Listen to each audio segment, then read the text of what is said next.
Good morning, Mob family, and Happy New Year. Welcome. Let's see who shows up today for the new year of Mob TV live events.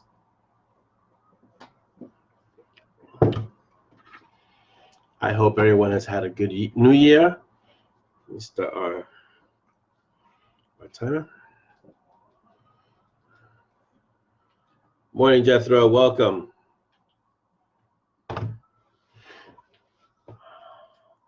Good morning, Diane. Welcome. Happy New Year.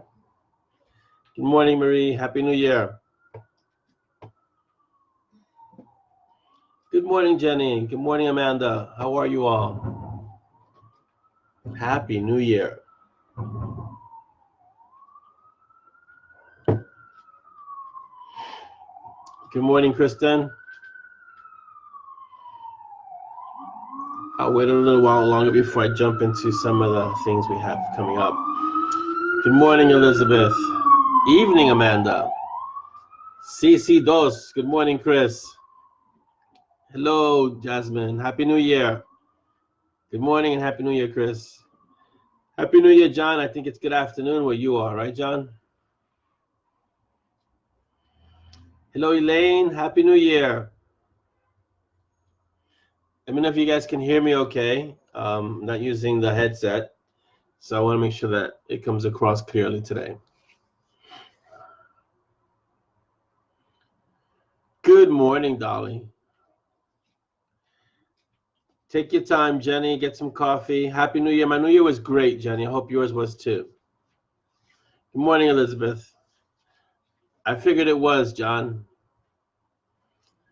Fantastic. Thanks, Chris, for a good sound check there, making sure the sound sounds okay, so I don't need to use the headset. I know I have a really great speaker system because I'm using a Mac, and apparently it picks up the sound really well.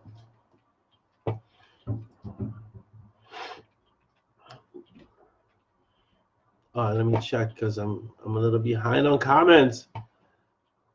Good morning, Audrey. Good morning, Bernice, or good afternoon. I'm going to say good morning. You make it apply to whatever time zone you're in. And Happy New Year, Audrey and Bernice. Welcome. So let me start my shout-outs real quickly. I'm going to shout out to the John. I'm going to shout out to the tribe, family, Ray, Ava, Zoya, Tito, Josh, my sister Lee, who always watches, stays at work extra long just to watch, and my wife Dolly, who's in the background somewhere, like the shadow. But yeah, so to the tribe, I want to say hello to all the readers, to the mob. Thank you for being here. Hope your new year was a good one. Let's see what we got. Let's see who I missed. Good morning, Susie. Welcome. Good morning, Megan. And welcome and Happy New Year. Carolyn, Happy New Year. Good morning. Malcolm, Happy New Year. Good morning. Yeah, Chris says Mac is the way to go for any type of video work. I have to heartily agree. Mac is the way to go. It makes it intuitive, and they have some great equipment. Good morning, Matthew Stewart. Happy New Year. Good morning, Karen. Happy New Year. Hola, Malcolm. Welcome. Good morning, Laura. I know you're dealing with rain, but you know we need the rain too. So Happy New Year. So questions, statements, comments. Let's see. Let me do the commercials and announcements. John Logsdon and Christopher Young have a new book out, Unrighteous. It's not that new anymore, but it's the last one in the Sinister series. So go pick that up if you haven't. John Hartness released a book in the Quincy Harker series. I think it's book number 5. Pick that up too. Go grab it. Let's see. Cynthia, good morning. Happy New Year. Amanda, I know you can't stay, but thank you for dropping by and saying hello. Alex, Happy New Year. Good morning. Let's see who else is here. Good morning, Susie. Good morning, Laura. Happy New Year. Let's see, what else do we have? Yeah, so those 2 books, Get Unrighteous from John and I'm trying to remember Quincy, the Quincy Harker story. I know it's the 5th Quincy Harker story. by John Hartness. So get that one too. And they're both recent. And don't forget to leave your review. On the Monty and Strong front, the Golem is still doing amazing. I think it's still, let me check as of 10 seconds from now. It's still a #1 bestseller, which is mind-blowing. So thank you guys. You guys are awesome. Could not do it without you. Malcolm, thank you for correcting me. It's the Quincy Harker book 6 for John Hartness. So pick that up, guys. Good morning, Amanda. Happy New Year. I'll be jumping in really strong into Dragon's Impasse next week. Let me look at the calendar. Yeah, so, you know, we had Con Crud, then we had the holidays, and then our schedules were a little off.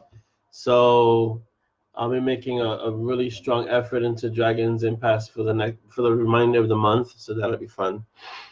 Let's see what else we got. Oh, there's a short story that should be around. It's kind of floating around. Should be available the next day or two for Monty and Strong. I'm not going to give it away. It'll be like a little surprise. It was supposed to be for the holidays, but I'm kind of making it evergreen. So that'll be coming up pretty soon. It's supposed to be a short story. It's trying to be unruly and be longer, but no. Good morning, Kat. Happy New Year. Good morning, Cassandra. Carolyn says, no facial hair. It's coming in, but it's, you know, there's a story behind it. Let me give you the story. So I usually go to my barber and he trims the beard and shapes it up and everything. And this time I decided to do it myself. And I took too much off one side. So I said, okay, I'll fix it. And went to fix it on the other side. And then it was still a little uneven. And I have a really bad case of things have to be symmetrical. So it was slightly off. So I said, let me fix the other side. And when fixing the other side, I took a chunk out of it. And then I said, you know what? It's all gone. And that's why no facial hair. It has happened in the past, which is why I usually go to the barber. But, you know. Karen says the Golem is brilliant, especially Peaches. Thank you. It was a lot of fun to write the Golem. I mean, they're all fun to write. But I think there's a particular fun aspect to writing Monty and Strong. It really flows. Thank you, Jenny. I really appreciate it. The Golem is an awesome book, she says. Jasmine, let me know when you get it, what you think. Afternoon from Dublin, Kat. Well, it's probably raining over there, too. It's raining here. Oh, Kat says, any chance of another Warden book anytime soon? Hold on a second, Kat. Let me look at the calendar. The next Night Warden book is in a few months. So, figure January, February, March, April-ish. The next Night Warden book? Yeah. It's called Nocturne Melody. It's the next Night Warden book. It's nice. The Night Warden book covers are insanely awesome. So I hope that answers your question, Kat. Hope it's not too much of a wait. Yeah, Jenny, I don't know what I'm going to do with these short stories. Have always been that way. It's like the bane. I try to keep them small, but they kind of want to get out of control. The hardest part of a short story is the short part, especially with these characters. Carolyn says that's why barbers are a must. Yes, they are. Noah wants to know if it's safe here. It's never safe here, Noah, but come on in anyway. Yeah, Susie, you thought I would have learned. That's why I go to the barber to get it shaped up and trimmed, and, he does a fantastic job. And I figured I could do this, and my memory, I tried to do it, didn't get it even, and ended up gone. So a few weeks, and it'll be back. It's not a big deal. Yeah, see, Jenny, that was the problem. I had taken off so much on one side that in order to trim the other side, it was going to look like a Hitler mustache, and I decided to pass on that look. And so, yeah. Hello, Isabel. Welcome. Yeah, maybe. Kat says it may come in for Easter. You're very welcome. Da-da.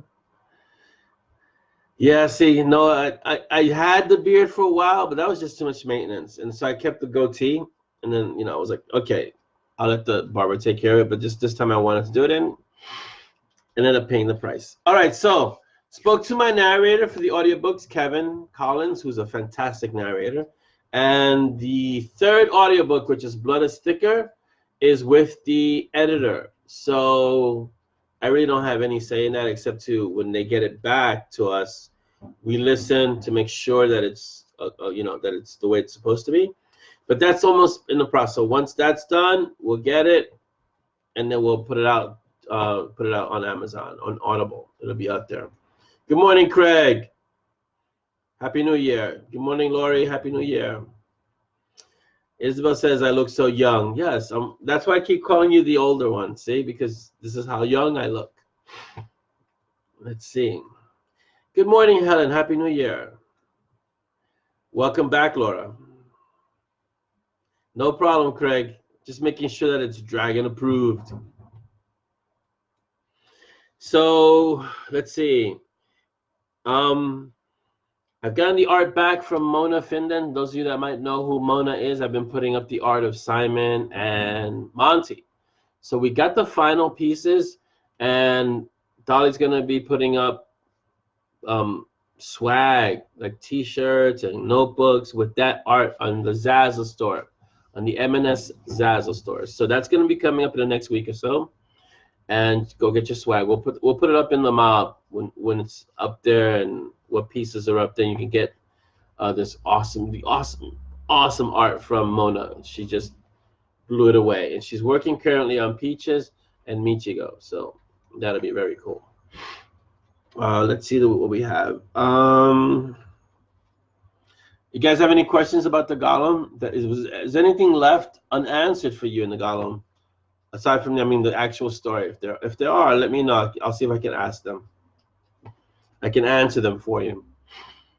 Let's see. We also have Peaches Con. We're looking at it for 2022, I think, is what we're discussing, because it does take a lot of preparation. And even though we're going to start small, we want to do it right. We want to plan it right, partly in the summer when people are off and kids are off from school, hopefully. And we can make a nice Peaches Con. We'll see how it goes. Isabel wants to know if I will have hoodies. On the store, I think we can make hoodies. So yes, if we'll try to have something of everything: sweaters, hoodies, everything. Anywhere in the Peaches plushie? That's right here. We're working on it. Malcolm wanted to know. We're working on it. Pretty soon we'll have a bunch of these. I'm gonna see if we can get more. Dolly's working on that as well. So that takes a little longer because you got to we have the prototype, but then you've got to find the right people to do it. We got to find a place that can warehouse the plushies for us, because I'm not going to have hundreds and thousands of plushies in the house. So we have to be able to warehouse it and then fulfill orders. So there's a lot of infrastructure work that comes with that. So Dolly's working on that. But once they're available, you will know, and I will have a link for you. John wants to know, what city are M&S going to blow up next? They prefer New York City because that's where they're from, but that's getting them some heat, so they may have to go abroad. We'll see. I've been asked to go to Wales, but then they wouldn't be able to pronounce any of the signs if we go to Wales, so that'll be fun. Good morning, Mel. How are you? Dolly put up the link to the M&S store. It's in the chat, so check it out, guys. Just go there. There's not a lot of swag on it right there. It's mostly shirts, some mugs. But we're gonna start working on streamlining that and making it look really awesome and really robust. Happy New Year, Mel. Yes, Jenny. Jenny says she needs to get a mug. Get a mug, Jenny. Get a few. Susie says, where's the store? Right above the text that you just wrote, Susie, is the link to the store. You can check it out. Kat wants to know if Peaches and the Lizard will get their own series. It's called the Brew and Chew Adventure. The first book with Cece is called Hellhound Blues. It's a short story. Pick it up, Kat. It stars Peaches, Rags, Cece, and Frank. So you've been wondering, and there you go. Boom, done. Yes, she is, Chris. Chris says, Dolly, you're the force behind Orlando, and she definitely is. Malcolm, I already visited London with Monty and Strong, they were not well received because they blew up. Let me see if I remember. 1, 2, 3. About 7 bridges along the Thames, destroyed most of Hyde Park, destroyed the wheel. The London Eye was sent down, rolling down the Thames. Parts of the Tower of London, the actual tower, not the bridge. Inside of London, on the south end, St. Peter's, or is it St. Paul's Cathedral? I mean, there was a lot of devastation. People were not happy. So I don't know if they're going to go back to London anytime soon. John says Wales is full of ruins already, so a few more won't make a difference. There you go. Maybe Wales.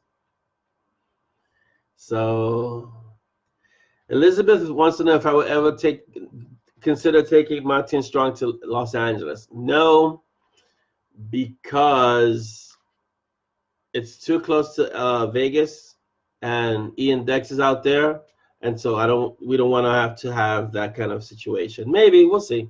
LA is not too bad. We'll see. But thanks for asking, Elizabeth. Malcolm, the Houses of Parliament. You know, I was so tempted. But then when I was there in London and I saw this amazing building, I felt really bad about destroying it. Oh, yeah, but I didn't feel bad about destroying the Tate because the Tate is an eyesore. So that, you know, there was that. We destroyed the Tate, too. I think the first thing I destroyed in that book was the Tate. But the Houses of Parliament, it's a beautiful building. The architecture is incredible, and I love that old architecture. So, yeah. Kat says, I read The Brew and Chew, think they deserve one just for the two of them. I don't know if anyone can handle just Frank and Peaches, but I think that would be a great story. I'll see. It's I have to work it so that they could be alone, because it does take a few kind of situations where it's just Peaches without Simon, and it's just Frank without Gray. Frank is easier, but Peaches is a little harder. Mel is tempting me to go to Ireland with all the posts that he puts up of the Green Isle. And yeah, I'd love to go to Ireland. I'd have to do a little bit of research. Thames. Yes, Karen, the Thames. But I would do a little bit of research, Kat, before I could go to Ireland. See, but the Midwest, Jenny, there's not much in the Midwest. It's just so big and open. You need cities. I mean, like now, Peaches over here. That's what I get for being so well, you know, expressive. Yes, the Tate needed to go, Malcolm, and so I did. Glastonbury. I'll see. I'll research it, John, for sure. Audrey says Moscow, St. Basil's, and the Kremlin. Yeah, that might cause an international incident that they're not prepared to deal with, Audrey. And Malcolm says the entire Idaho. Yes. No, the thing about this country, the States, is that it's really, really big. And you know, going from one end to the next, you'll find the cities in the coast a lot. There's cities, obviously, in the middle, but there's a lot of open land in the middle. And so what would they do in the middle? I mean, they'd have to find like crop circles or something. So Noah asks, what would collaborations with the other non-John Logsdon dysfunctional family authors be like? What challenges would you face with each of us? That's a good question. I haven't given it much thought.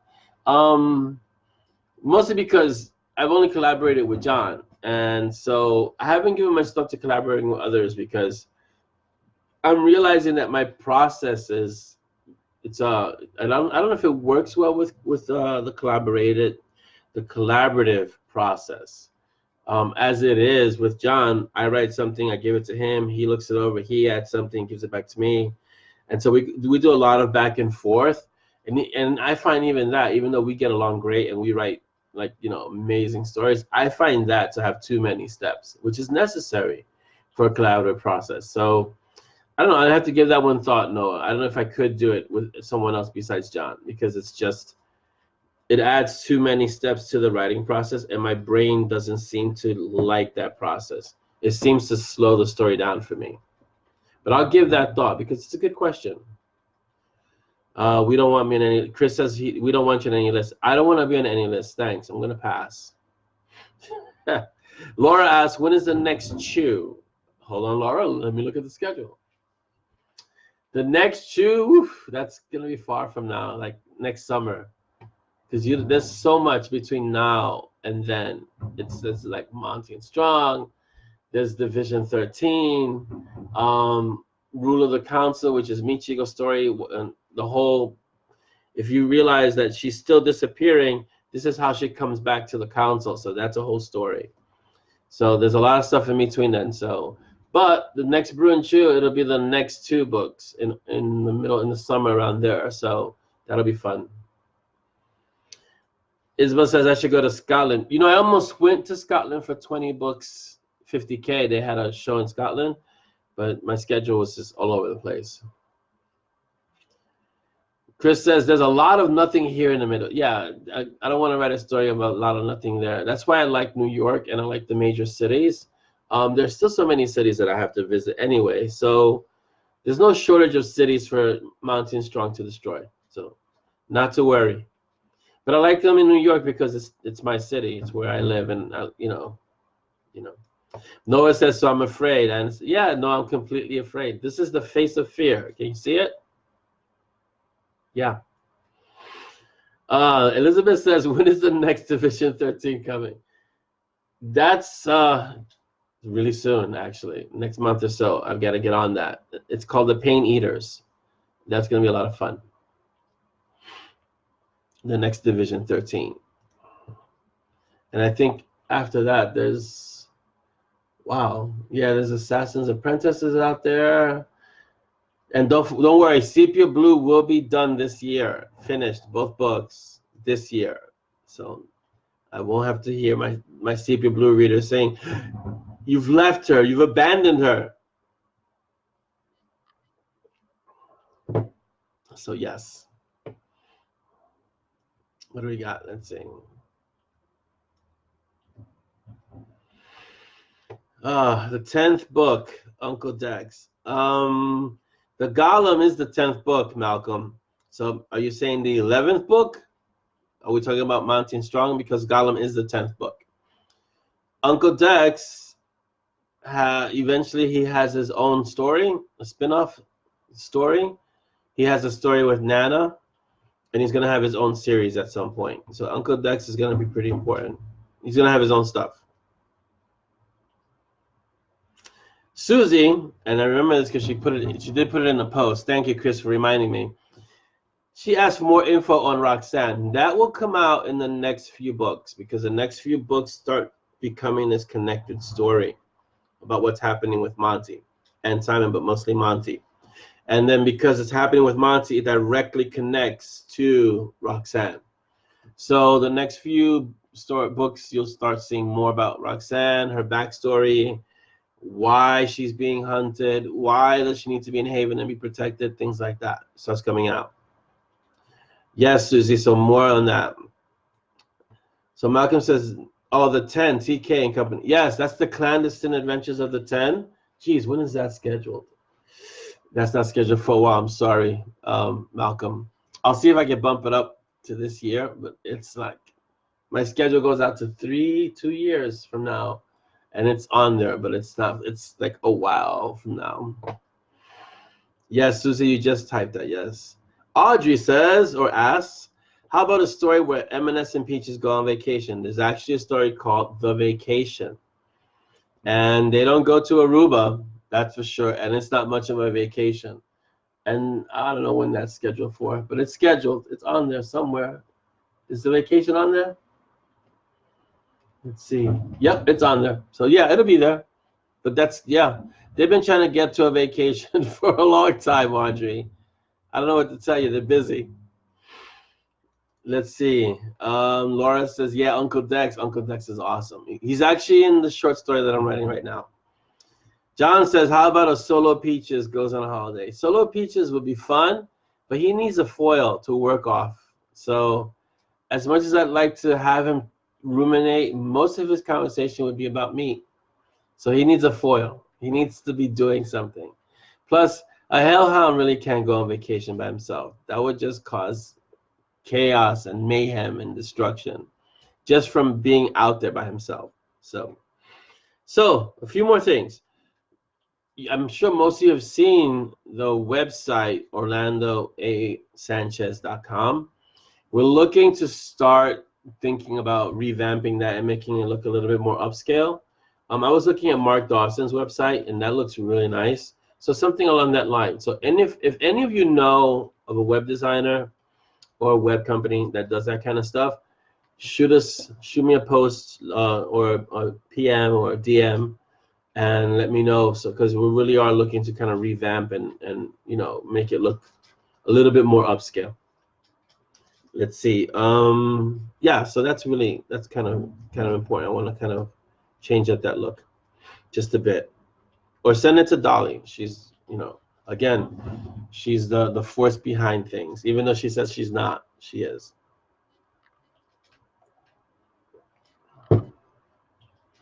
So yeah, bum, bum.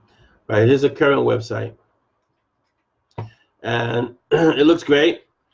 And actually, John logs in, helped me make that website, so it looks fantastic.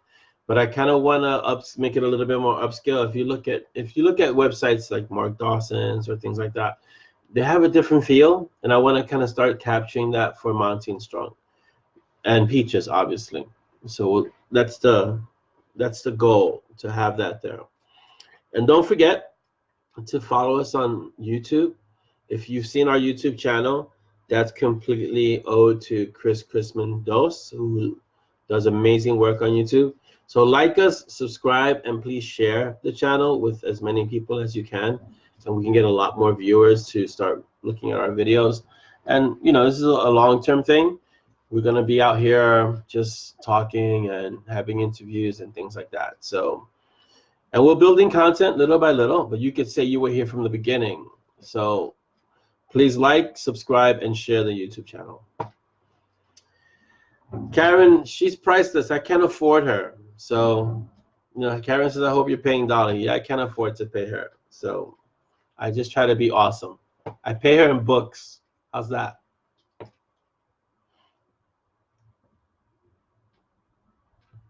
Yes, definitely. Something.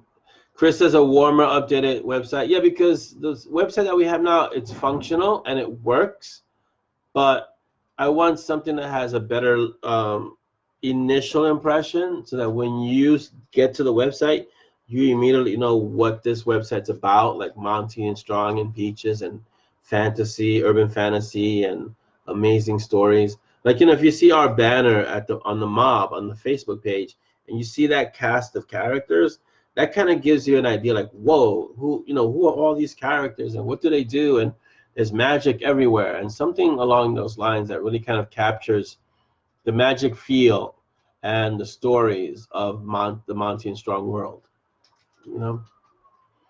So yes, I pay with love, Malcolm. See, Malcolm understands. I pay with love. I wish I could pay my bills with love, but they don't really. Last time I tried it, they were like, nah, not so much. Cut a check.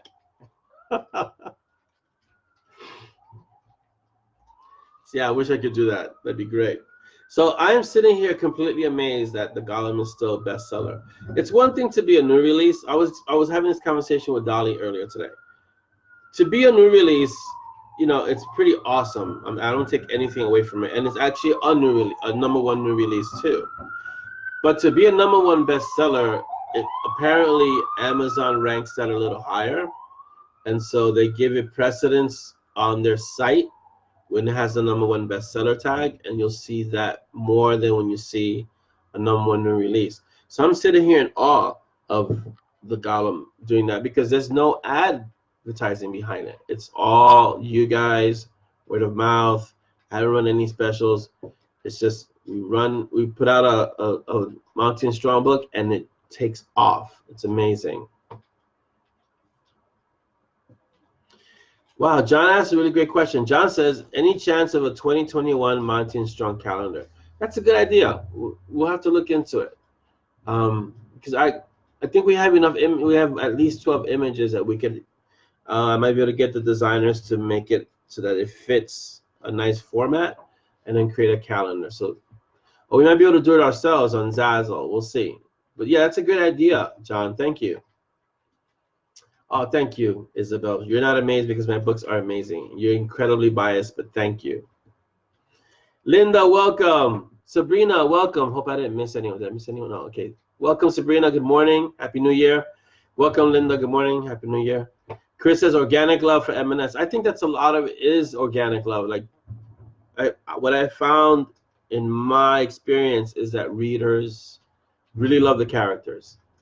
And I don't know where I was listening to this. I was listening to somewhere where readers will not only enjoy the interaction with an author, because I know I enjoy the interactions with authors, but it's really the characters that readers fall in love with. You know, like they could take the author or not. Like, yeah, sure, whatever, Orlando, sure. But it's like Monty, Simon, Peaches, all the characters in the stories. Those are the ones that readers latch onto and have like this relationship with. And it's interesting because I remember reading Harry Dresden, Jim Butcher, and there was this one character that he killed, and I was pissed. I was like, I can't believe you killed this character. How could you? You know, and I'm talking to myself, but it's like, oh, I can't believe it. And yeah, so we get attached as readers, for sure. Adam, good morning, Happy New Year. Jenny says, word of mouth is some of the best advertising I have heard, and this is true. It really is. Marie, thank you. Marie says, my books are fantastic. They're only fantastic because for several reasons. One, I have a great mob. I have a fantastic art that you guys are phenomenal. You know, my books wouldn't be the way they are because you guys take the book and really shred it. There's a reason why it's called The Shred. And the Monty and Strong books specifically also go to an editor after The Shred. So all those things together make those books incredible. So you guys take a good book and you make it great. So thank you. I appreciate all of you. Dolly asks, any more ideas for what you would like to see in the store? That'd be great. If you have any ideas, shoot them to Dolly because she'll make a list of it and we'll see how feasible it is. Isabel says she loves all of them, but she's partial to Peaches. Yes, I know you're a dog person. Susie says, isn't the author a part of the characters? And yes, I agree that the author is a part of the character, but you wouldn't believe it from some of the authors, to some of the readers. You know, they get really attached to the characters, and they could meet the author like, hey, hi, yeah, whatever, but they get really attached to the characters. And yes, the authors are part of the characters, but the characters somehow end up taking on a life of their own. I can, you know, look at Star Wars, look at Star Trek. Nobody's that in love with George Lucas, but you look at the characters, it's insane. So yeah, the characters take on a life of their own. Malcolm says, yeah, Orlando dare not touch the I stay away from. I'm making Peaches more amazing as much as possible. Jasmine says, word of mouth is how she came upon the books. That's awesome, Jasmine. I'd love to hear how you heard about them. That'd be great. Elizabeth says, I stopped reading an author because he killed a character I loved and never wanted to take the chance again. Yeah, Elizabeth, I've been there. I was really disappointed when there was a warden in the Jim Butcher books that died, and you really get attached. He was like a main character. So I'm hoping I'm not spoiling it for anyone, but yeah, it was really rough to keep reading after that. Yeah. Jenny says there have been studies that show that fictional character deaths affect the brain the same way as real life deaths. I agree. I was really upset with that character when he died, and that's why I don't read George R.R. Martin, because I'm not gonna get attached to characters who then he just. And I get his philosophy is that no one is immune, even the main characters can die. I get it. Just I don't want to read a story where the main characters are dropping like flies. You know, that's not entertainment for me. I get his sense of realism in Game of Thrones and Song of Fire and all this, stuff, but I don't want to. If I'm reading a book to be entertained and to enjoy, I don't want to start having main characters start dying. Good afternoon, Mark. Happy New Year. You made it. Yes, you did. Jasmine says Peaches is my favorite too. I had a really good time with the Death Aim. That is completely attributable to Tammy, who came up with Death Aim, a real life experience, which she shared with me. And of course, you're telling me something like, Death Aim, Peaches is going to have to go through it.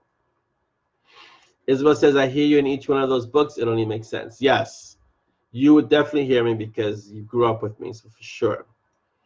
Carolyn wants to know, how did you come up with the idea of Peaches? Wow.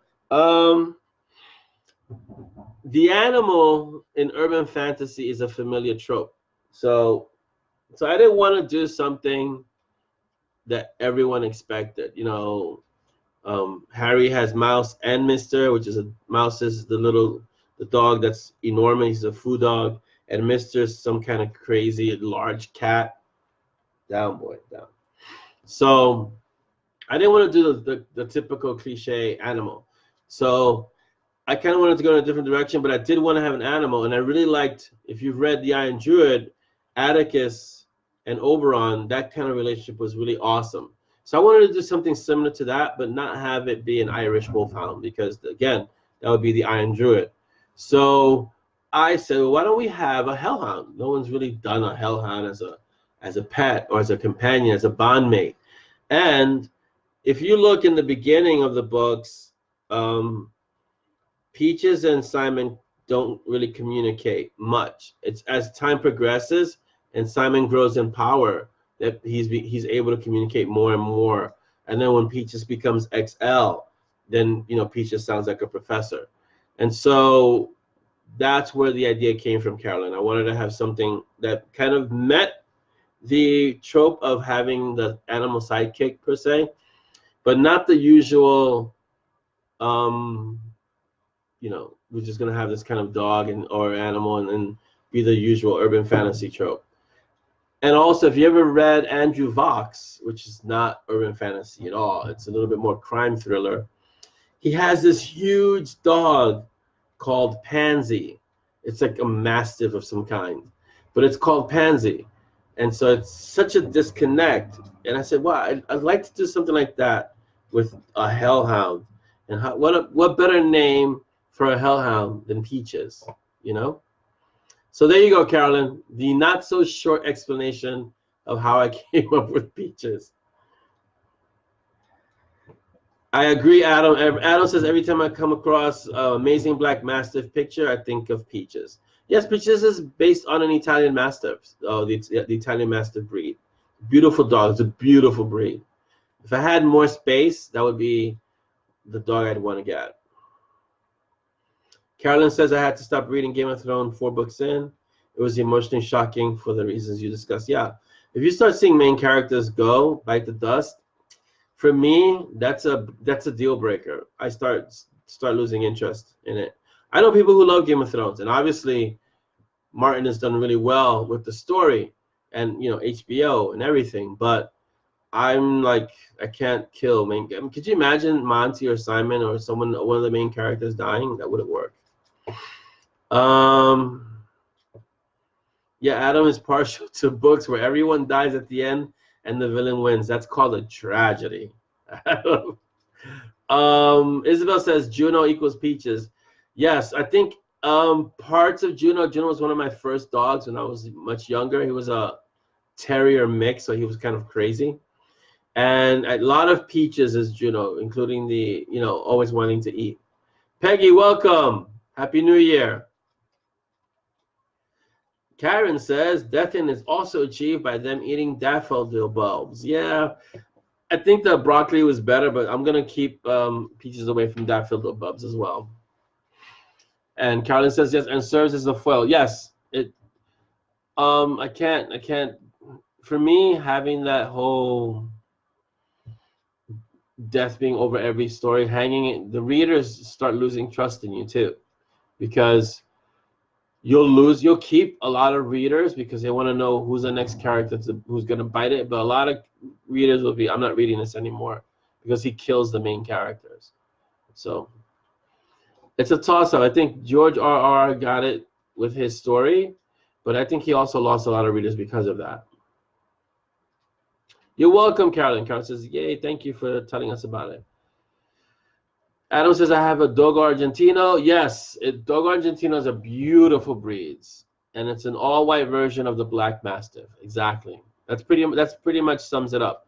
Beautiful dog. They're big too.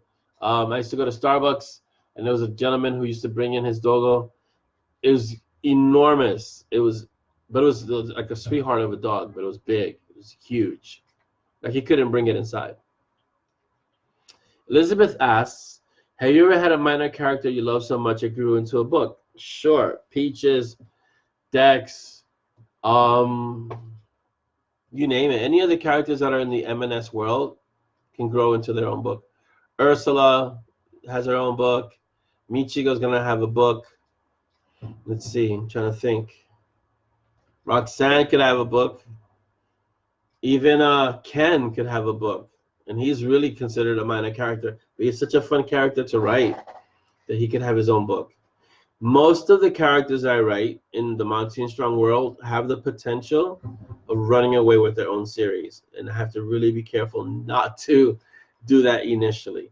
If you read a few books back, Sid Rat, who visits Simon at the end, he's part of a series that's coming up. He gives Simon a keepsaker. It hasn't disappeared.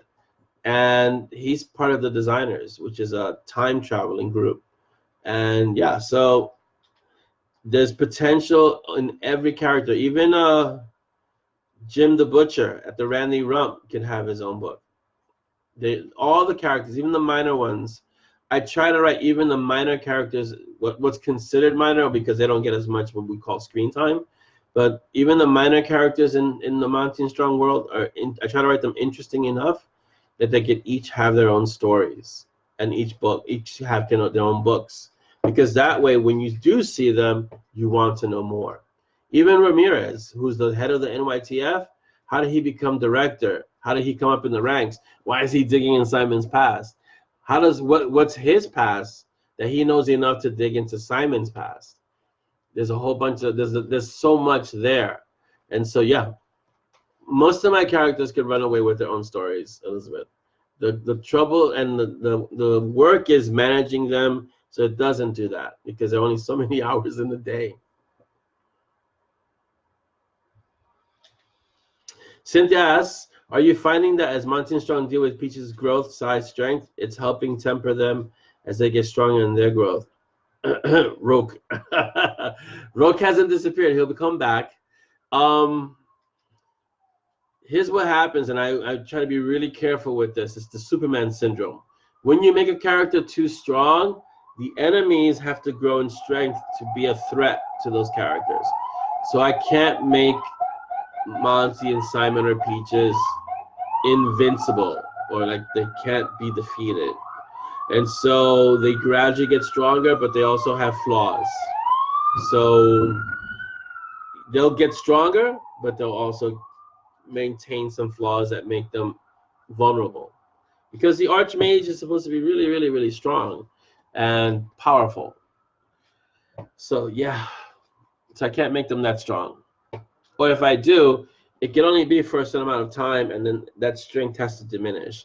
And even like in the Golem, if you haven't read the Golem, I don't want to spoil it for you, but they had reached a certain level of strength, and even they found themselves outclassed by what they were facing.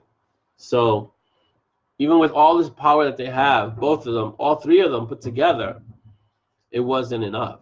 So yeah. Chris says, I can't wait for your time travel version of them. That's gonna be fun writing it's going to be fun, and it's going to be brain melting because I have to make sure to keep all the timelines straight. So that's going to be a lot of fun. It's going to take a lot of work, and yeah, and I have to make sure not to put any Doctor Who references in there because they get really picky about that kind of thing. BBC doesn't fool around. Made Sturdy Deviant needs a book. Yes, he's going to make an appearance he's coming up in a book because they have to go back to the Living Library, and Sturdy Deviant will be there. So that's going to be a lot of fun to have that character kind of come in and talk to Simon and kind of go on an adventure with them. So yes. Let's see. Elizabeth says, I love Jim the Butcher. Me too. He's a lot of fun. He's a great character. He's kind of done with Simon, but he's a great character. Adam says Elijah. I don't know what that means, Elijah, but maybe is that your dog's name, Elijah? Jenny says, ask how much of the characters ends up the way they do because of people watching. I don't get people watching. The characters are the way they are. They're not impacted by the people watching or people reading. That's just, they're written the way they are, and they react to the situations that I place them into. Like I know in any given situation what Monty would do, what Simon would do, what Peaches would do, what any of the minor characters would do or say. So it's not dependent on outside catalysts in the sense of people watching. It's just this is how their characters and temperaments are, and that's what they would do or say in those situations. Like Simon would be a smart ass. Monty would get exasperated. Peaches, of course, would ask for me. So, but that's a simplification, obviously. But they have a set response to how they deal with situations. Welcome, CC. Man, I'm sorry we didn't get together at 20 Bucks Vegas, but next year, if you're going there, CC, we'll get together and, just maybe do something for your birthday. Chris says everyone can be hurt. Yes. You want to make your characters vulnerable. It's boring if your characters are invincible.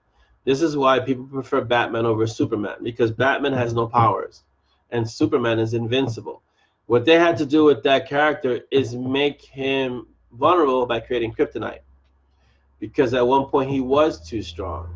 So I don't want to have to create a kryptonite for Monty and Strong and Peaches, because it's just a lot of retconning. So I'd rather just have them have the antagonists be stronger than they are, or just as strong, and let them use their wits to solve situations too. Mark says, if that happens, universe reset, crisis in infinite Yorks. Yeah, I'm not going to create parallel universes for that. Malcolm also says Dragon Blood. The Dragon Blood will be a factor later on, but it's not always going to have a positive effect. Remember, it's Dragon Blood. Mark says a Bangers and Mash spinoff. Yes, Mark, there actually is one planned. I already have the cover for it. And yes, come on, Bangers and Mash, that's like begging for its own series. There'll be short stories and novellas, but those two are just too much fun. Let's see. Yeah, Chris says frack the BBC. Yeah, until the lawyers call. Then it's not frack the BBC. Adam says the death character. Ezra. Ezra is awesome. I don't know if I can give Ezra his own story. It'd be too profound and philosophical. Maybe. I know Terry Pratchett, Sir Terry, did it with Mort, which was fantastic. So it's possible, but we'll see. I like Ezra as a character in the stories. I don't know if I could see him carrying a story on his own. So we'll see. It's possible, though. Let's see. So Jenny says, I meant you seeing a person and thinking about what type of character they might make. Yeah, I try not to do that, Jenny. They come out of my head, these characters. Like Simon and Monty came up pretty much full form, like when I had the thought for Tomb Yards and Butterflies. Peaches came on a little while longer because I felt it would be a good foil in between Simon and Monty.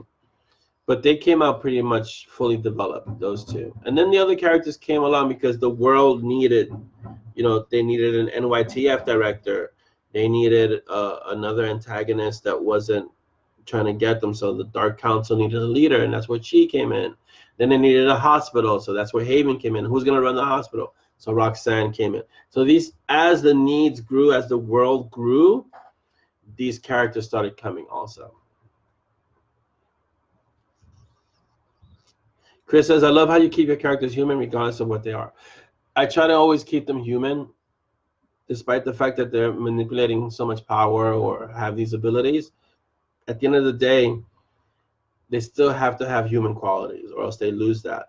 And then they stop becoming approachable. It's like what Simon was saying in Silver Cloud's Dirty Skies. Like he didn't want to become a god have the power of a god, because he saw what that did. And he was like, no thanks, I don't want to go that route, Mark says the bangers and mash remind me of the Chuckle Brothers. I don't know who the Chuckle Brothers are, but you'll probably educate me on those. Good afternoon, Robert, or good morning still where I'm at, and Happy New Year. Yeah, Ezra, see, Chris nailed it. Ezra needs to be a casual walk-on, then out, much more powerful that way. Remember that Ezra is a personification of death, so Ezra is always present, whether you see him or not, which is why he knows what's going on without him ever being overtly present, because he is the presence of death. And so even though Simon's immortal and Monty is going to be long-lived and Peaches is pretty much indestructible, Ezra just knows what's happening. So he doesn't need his own story because he's always there. And at the end, like Simon says, everyone sits at Ezra's table. This is why Ezra has no fear. Like God, you know, he'll be sitting in the deli with Hel and with, you know, Odin or whoever, because at the end, everyone meets Ezra. Everyone and everything meets Ezra. And it's bleak, like Simon says, but it's true. So Ezra is permanence. Ezra is something that's immutable. And so the question is he mucking things up by getting involved in Simon and Monty's lives? That is the question, rather than just letting things happen on their own. Good morning, Carrie. Welcome. We have about 10 minutes, so you made it just in under the wire, Carrie.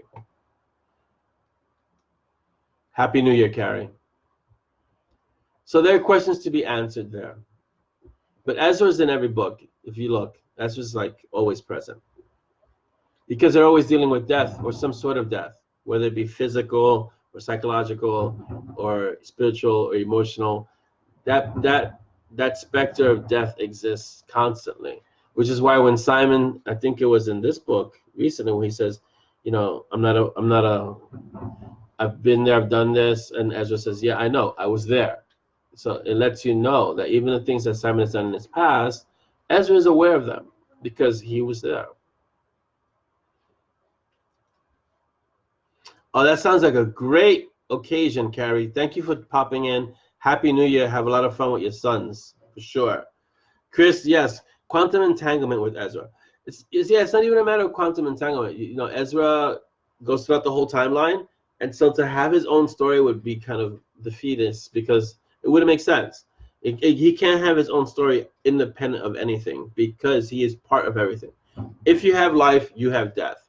And so even though Simon's immortal, there are moments where he's mortal. And so you have to have that character there. Plus, it's awesome to make him a Jewish scholar in a simulation of Katz's deli. He's like that's like perfect. It's a perfect character, Ezra. And the fact that he can kind of communicate with Peaches. And he takes no guff from anyone because who would mess with death anyway? So he kind of, you know, he's like the ultimate character. And you can't kill Ezra. I mean, really, think about it. So, and he has these little powwows at the deli with superpowered beings, and they all have to respect him because if we're going to talk about a superpowered being, there's nothing that's stronger than that. And so he would be the limiter of the story of the Monty Strong world. He is the ultimate check and balance. Yes, Ezra would be, Audrey says Ezra equals entropy, pretty much. But he has another personification, which is Maury. And so that's how I solve the fact of Ezra being in multiple places, death being in multiple places at once. He has several personifications. And some will prop up, you know, they'll come up later. They'll crop up in different parts of the story. So Maury is, you know, another name for death in Latin. And so she's another personification of death. Let's see. Jenny says, everything dies, even death, if that makes sense. Yeah, entropy is something different, Mark. And I don't know if even death dies, but I get what you're trying to say, Jenny. Yeah. Adam, I'm sorry you've had a chronic illness. There is an official list of the books from 1 to where we are now. If you go to Fantastic Fiction, let's see if Dolly can put up the link. It's Fantastic Fiction, and then you type my name in the search function. And it has a list of all the books, like every book that I've written to date. Welcome, Timothy. You came in 5 minutes left, but you made it. Thank you for coming. Happy New Year. Good morning.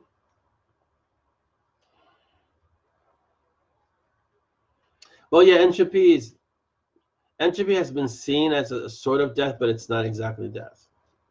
And now I just need Jim here, and we can have a Ziller conversation about all of this. Maybe I'll have Simon have that conversation with Ezra. Wow, you don't want to do it that way, do you? That's like, well, Dolly put the list out for you there, Adam. Good morning, Joy. How are you? Happy New Year.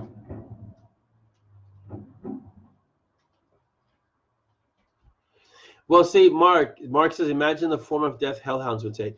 Because Sir Terry did that. There was like the death of cats, the death of this, the death of that. So that's how Terry Pratchett dealt with the omnipresence of death. He had a death persona for almost each species, right? There's a death for humans, there was a death of cats, maybe there's a death of squirrels, and so they all kind of looked like death with the sickle and the cloak, and that was brilliant.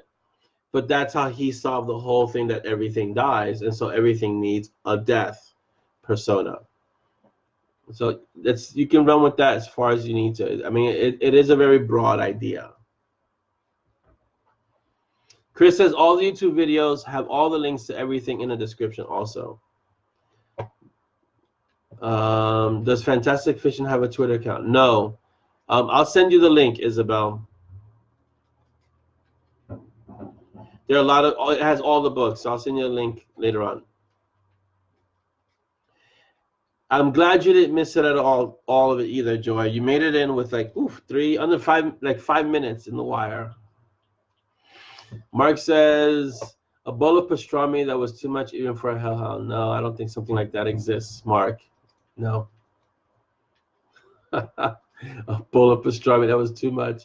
No such thing. He'd just take his time and avoid eating the bowl. That's all. Yeah, no, the death of rats was done, I think, in one of Sir Terry's books. He had a death of rats, and I think he had a death of cats. He had a few of them, and these were just smaller little Grim Reapers that actually interacted. So yeah, it was awesome. Dolly put up the Fantastic Fiction website link, so take a look at that. And all the books, I think everything I've written is there. If it's available online, it's on that list. Adam asked about the new Dread Warlock books. Geez, where are the Dread Warlock books? Did I put it up there? I'm trying to see. Hold on a second, Adam. Give me a moment. I don't think we have Dread Warlocks. Do we have Dreads? No, I don't see. It's going to be a while, Adam. It's going to be a while. Only because my venture into sci-fi was kind of like just a test to see if it was going to be something that was well received. And it was, but the schedule was such that it's been pushed back quite a while. But yes, the books are there. I have the covers. Everything's ready to go. I just have to write them. But it's slated for not just, I think it's slated for 6 books, that series, 6 novellas. Yeah, 6 novellas. So just got to write them, but they're there. Chris wants to know, how much time does your daily routine in the gym take? I do 1 hour every morning. When I get there, I get up at 3. I get there to about 3:30 when I'm going to the gym. So about 3:30 to about 5, I want to say at the latest, hour and a half. Yeah. That's how long it takes me to do my training. I'm going to be adding more stuff and changing some stuff for the new year, but about an hour and a half most. That's why I do it so early in the morning also. Yeah. Joy says, Peaches need a magical, never-ending bowl of meat. He has one. I forgot who created it for him, but he has one of those. It's just a matter that he's not always around it. It doesn't travel with him. Israel says, I cannot access your site at work. Yeah, you can. You have to wait till you get home. Good morning, Mark, and Happy New Year and happy birthday. Happy belated birthday. You got about less than a minute, Mark. We might say a little later because this is our first show of the year, but welcome. Do M&S have a Twitter? I think Monty has a Twitter account, Isabel, but I haven't, if you recall, if you recall, Monty has a Twitter account, Isabel, and that's about it. But I think, and also Peaches, I'm going to have him have a Twitter account. That's in the works. But, you know, it's just, say again? Yeah, I have a Twitter account, so you can look me up on Twitter for sure. I think Dolly will put up the link.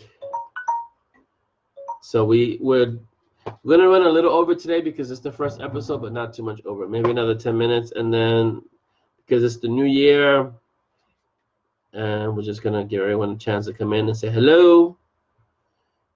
And but you got 10 more minutes and then we're out because stuff has to get done. I think this is an awesome way to start the year also, Chris. Isabel says, no, 1 more hour. No, not 1 more hour. Karen says, if you have bangers and mash, you got to have bubble and squeak. I'm going to pass on bubble and squeak, but thanks. Mark says, I can't remember how M&S actually making money. Actually, Monty is independently wealthy. I don't really touch upon money in the M&S world. But Monty has a lot of money because he's been around for almost a little over 200 years. He's made very smart investments. It's not to say Simon doesn't have his own wealth, but he has a lot of money. So the money is never an issue in Monty and Strong. I never make it an issue because I don't want the story to focus on money per se. But if you notice when the hospital at Haven got destroyed, Monty took care of it. He said he would get new equipment, and it wasn't even an issue. So that's how.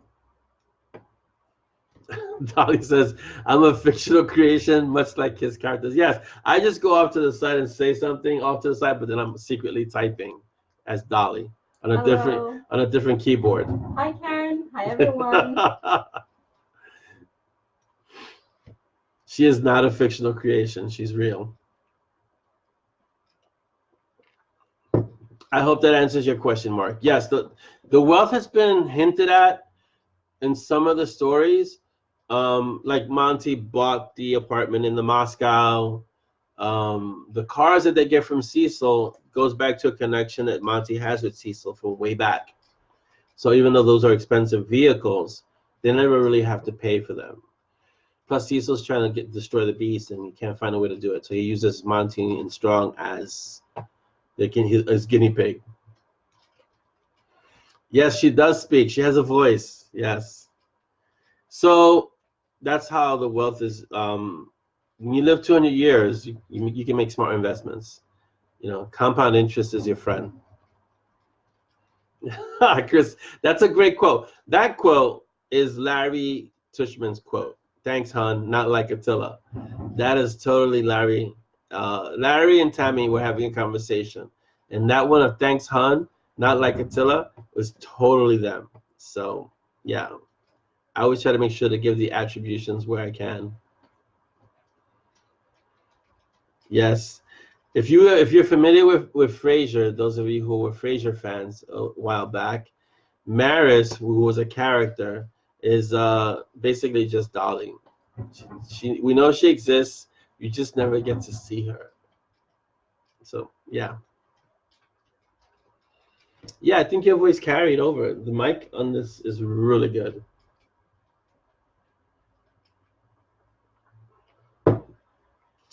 So yes, guys, we're gonna wrap it up soon. The rule of the council, I think I already touched upon it, but that's gonna be coming up soon too. I really have to focus on Dragon's Impasse though, so it's gonna kind of be in between those two things. And I want to wish you all a very happy new year. We're not gonna go like last episode. I'm not gonna wax, poetic, but try to make resolutions that you can that stretch you just a bit, but are not impossible. and go for them. You know, don't count on just resolutions or just motivations. Start implementing discipline into your life, because your resolve will falter and you'll lose the motivation, and then all you're left with is a desire, a wish. Have the discipline to do something, make changes in your life that are going to be far-reaching and going to transform your life for the better in this year. This is the beginning of the year. You got a whole year to work at it. Don't be here next year saying, I wish I had done. Take the chance. Get up early if you have to, you know, implement changes in your life. Adam wants to know, and why do we not ever see Dolly? Because she does not like being seen. What can I tell you? Noah says, "What mic? I have the mic that came with the Mac. I don't have an external mic. This is just you're hearing the Mac phone. I was looking at a Blue Yeti, Noah, but I don't need it yet. So, and I'm gonna be using. I use headsets anyway." Adam says, "Chronic illnesses don't let you plan like that." This is true. So I want to make a concession for those of you that are going through experiences that are difficult, physically difficult, mentally difficult. Each day, just make it your best day. That's all you can do, because you're dealing with stuff that has a lot of variables to it. But even if you're dealing with a chronic illness, and I know what it's like to deal with, I don't want to say a chronic illness, but I know what it's like to be incapacitated for a long time, not being able to do what you would normally do, and you kind of have to shape your life around everything. So I understand. Just take each day and try to make it your best. You're welcome, Chris. Chris says, "Thank you for your example of discipline." I try. It's, you know, some days I win, some days I don't. I try to have more days of wins than days of not wins. You know, getting to the gym, it's easy in the summer, not so easy in the winter. If you make a commitment to yourself, you got to get up. Same thing with writing. It's easy not to write. It's really easy not to write. I got to get a project done. I'll get to it later. It's harder to put your butt in the chair and get the words out. So those of you that are writers know what I'm talking about. Karen says, "If you think we're going to get up at silly o'clock," no. Yeah, it's not for everyone, Karen. I get up at 3 because for me, it was the time that I had. I actually looked at my schedule and said, okay, the only way I can do what I want to do is getting up earlier. So I had to make the effort to get up earlier, to get my training in, and to get a start of the day so that the rest of the day could flow. I couldn't take it out of the rest of the day. So if I wanted to train, I really wanted to be serious, I had to get up earlier. That's just it. Yeah, Chris, I totally. As a person who's had swollen ankles, swollen knees, jacked up arms for the last few weeks, I know what it's like to not be able to use your body the way you wanted to use it. It's rough. It's rough. So I feel you, Chris. Dolly wants to know if being a mystery, a sconce, and an enigma sells more books. No, I think you have to be wrapped in an illusion, dreaming a dream. Then you sell more books. Carrie says, "I'm back now." We have like 3 minutes, Carrie, so welcome back. For a little bit, can't complain about my son's visit when he's bought Death Strand. Oh, have fun with that, Carrie. You definitely can't complain. Adam says, "In other words, the power behind the power." That's what I say. So that's what it is. The power behind the power. Mark says, "I'm trying." Mark says, "I'm trying to look innocent." That right. You better get your butt riding, Mark. That's all I have to say. Karen says, "And Dolly gets some peace." Yeah, she does. If I'm whole and healthy, then she gets peace, and we get to go to the gym a lot. If I'm not, and I'm not in the right sort of mood, it's not a good thing if I'm out of sorts. Especially if I can't go to the gym. If I can't go to the gym, I'm really out of sorts. If I can't write and can't go to the gym, that's not good. And then I need to be locked away in a room by myself. I'm mostly all healed now. I think I'm just dealing with one ankle that's a little funky, but other than that, I'm okay. Chris says, "Dahlia, how do you deal with Orlando's mage speak?" I try to keep it confined to books, Chris. I try. Besides, she's brilliant, so she understands the mage speak. So it's not that hard. All right, guys, we got about a minute. I want to wish you guys a happy new year again. Don't forget to like, subscribe, and share the YouTube channel, please. Leave reviews, leave comments on each episode that you watch. This is episode 15. Let's see. Have fun. Have an awesome day today. Have an awesome weekend. If you haven't left your review for the Golem, please do, because it does help the book. And I hope you have a great start to your year. Be excellent to each other, because that's, I guess, being kind, being excellent, being compassionate doesn't cost you anything. And it really goes a long way. And it comes back to you so many times multiplied.